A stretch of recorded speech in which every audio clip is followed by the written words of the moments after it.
राधे राधे, जय श्री कृष्णा। आप सबका स्वागत है आज की भाद्रपद मास की कथा श्रृंखला में।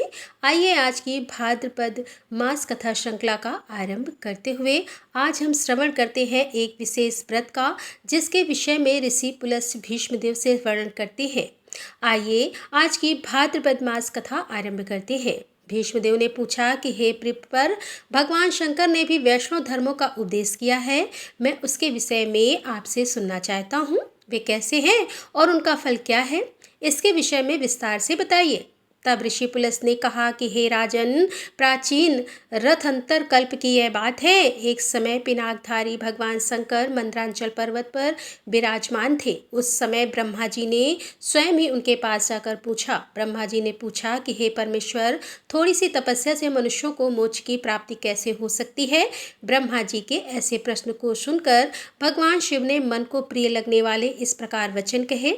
भगवान शिव ने कहा कि हे ब्रह्मादेव, एक समय द्वारिका की सभा में अमित तेजस्वी भगवान श्री कृष्ण वैष्णववंशी पुरुषों, विद्वानों, कौरवों और देव गंधर्वों के साथ बैठे हुए थे। उस समय धर्म से संबंध रखने वाली अनेक पौराणिक कथाएं हो रही थीं और उसी समय भीमसेन ने भगवान से परम पद की प्राप्ति के लिए पूछा। उनका यह प्रश्न सुनकर भगवान श्री वासुदेव ने कहा कि हे भीम, मैं तुम्हें एक पाप विनाशनी तिथि का परिचय देता हूँ। उस दिन विधि विधान से उपवास करके तुम श्री विष्णु के परम धाम को प्राप्त कर सकते हो। जिस दिन माघ मास की 10वीं तिथि आए, उस दिन समस्त शरीर में घी लगाकर तिल मिश्रित जल से स्नान करें। उसके बाद ओम नमो नारायणाय, कृष्णाय नमः, सर्वात्मने नमः, वैकुंठाय नमः इस प्रकार मंत्रों से भगवान श्री विष्णु का पूजन करें।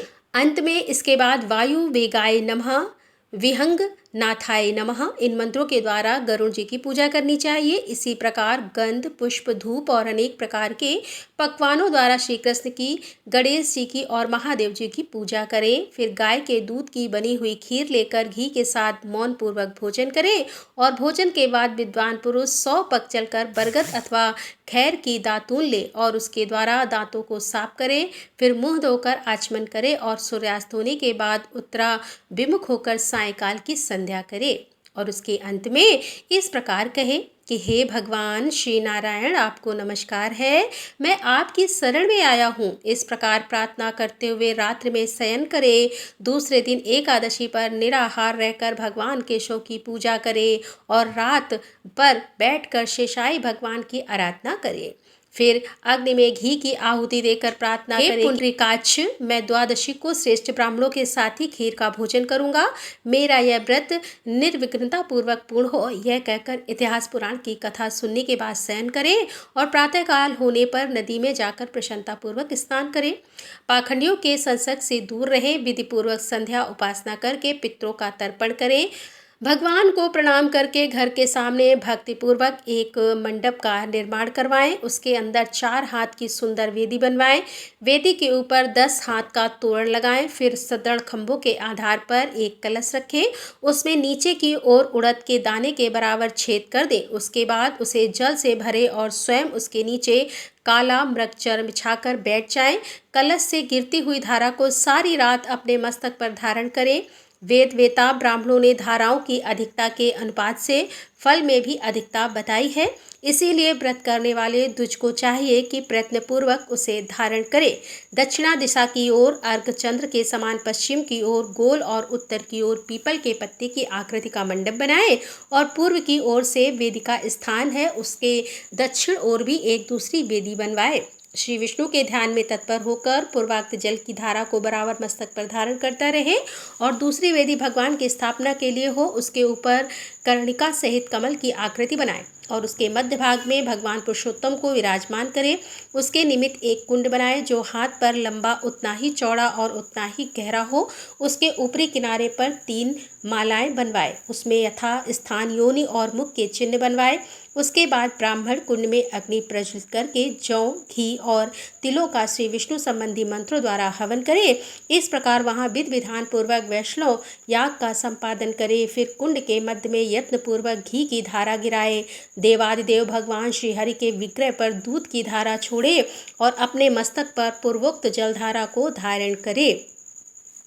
घी की धारा मटर की दाल के बराबर मोटी होनी चाहिए, लेकिन दूध और जल की धारा को अपनी इच्छा के अनुसार मोटी या पतली की जा सकती है। यह धाराएं रात भर अविच्छिन्न रूप से गिरती रहनी चाहिए। फिर जल से भरे हुए 13 कलशों की स्थापना करें। वे नाना प्रकार के भक्ष्य पदार्थों से युक्त और श्वेत वस्त्रों से अलंकृत हो। उनके साथ चंदोवा, उद्बूर पात्र और पंचरत्न का होना भी आवश्यक है। वहाँ 4 ऋग्वेदी ब्राह्मण उत्तर की ओर मुख करके हवन करें, 4 यजुर्वेदी विप्र रुद्र अध्याय का पाठ करें और 4 सामवेदी ब्राह्मण वैष्णव शाम का गायन करते रहें। इन 12 ब्राह्मणों को वस्त्र, पुष्प, चंदन, अंगूठी, कड़े, सोने की जंजीर, वस्त्र और शैया आदि देकर उनका पूर्ण सत्कार करें। इस प्रकार गीत और मांगलिक शब्दों के साथ रात्रि व्यतीत करें।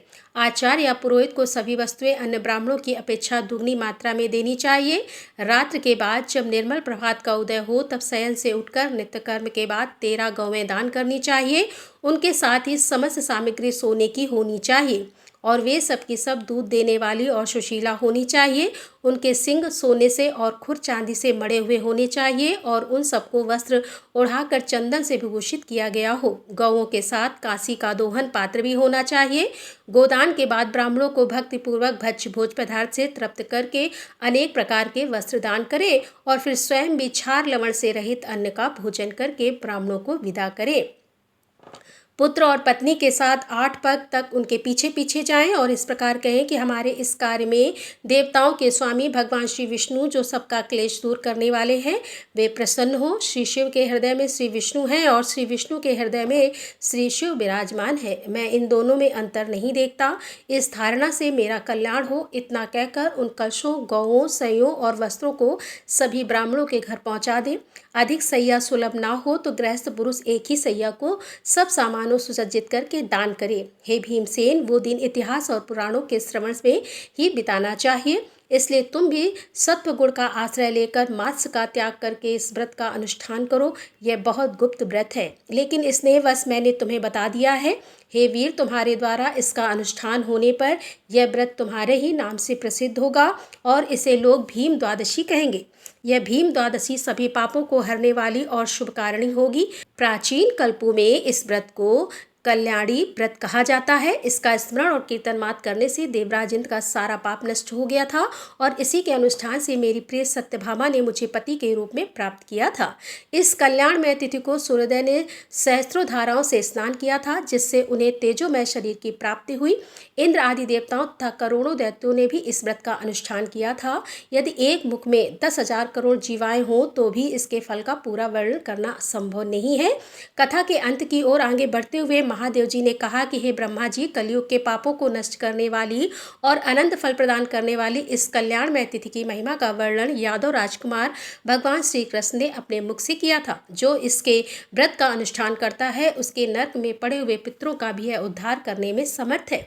जो अत्यंत भक्ति के साथ इस कथा को सुनता है और दूसरों के उपकार के लिए पढ़ देता है, वह भी भगवान श्री विष्णु का भक्त और इंद्र का भी पूज्य होता है। पूर्व कल्प में जो माघ मास की द्वादशी परम पूजनी कल्याणी तिथि के नाम से प्रसिद्ध थी, वही पांडुनंदन भीमसेन के व्रत करने पर अनंत पुण्यदायिनी भीम द्वादशी के नाम से प्रसिद्ध होगी। और इसके साथ ही हमारी आज की भाद्रपद मास कथा श्रृंखला को यहीं पर विराम देते हैं। कल मिलेंगे इसी कथा श्रृंखला की अगली कड़ी के साथ। राधे राधे, जय श्री कृष्ण।